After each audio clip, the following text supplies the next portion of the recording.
FIFA உலகக்கோப்பை கால்பந்து போட்டித் தொடரின் அதிமுக்கியமான ஆட்டத்தில் போர்ச்சுகல் அணியை 1-0 என்ற கோல் கணக்கில் ஸ்பெயின் அணி தோற்கடித்து காலிறுதி சுற்றுக்குள் நுழைந்தது. போர்ச்சுகல் கேப்டனும் நட்சத்திர ஆட்டக்காரருமான கிறிஸ்டியானோ ரொனால்டோ வேதனையுடன் வெளியேறினார். காலிறுதிக்கு முந்தைய சுற்றுக்கு தகுதி பெற்றிருந்த போர்ச்சுகலும் ஸ்பெயினும் அமெரிக்காவின் டலாஸ் நகர மைதானத்தில் மோதின.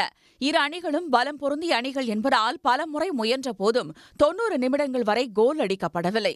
ஆட்டம் சமனில் நீடித்தபோது காயத்திற்கான 6 நிமிட கூடுதல் நேரம் வழங்கப்பட்டது.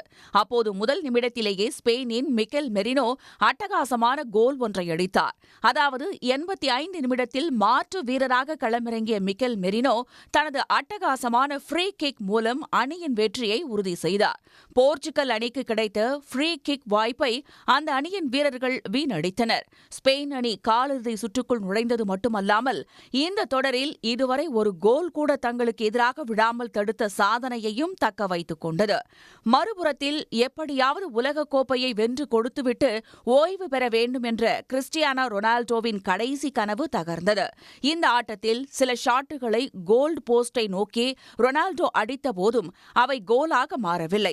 இந்த உலகக்கோப்பையில் பெரிதும் எதிர்பார்க்கப்பட்ட பிரேசில், ஜெர்மனி, மெக்சிகோ அணிகள் காலிறுதிக்கு முந்தைய சுற்றிலேயே வெளியேறிவிட்டன என்பது குறிப்பிடத்தக்கது. உடனுக்குடன் செய்திகளை தெரிந்து கொள்ள சன் நியூஸ் பெல் ஐகானை கிளிக் பண்ணுங்க.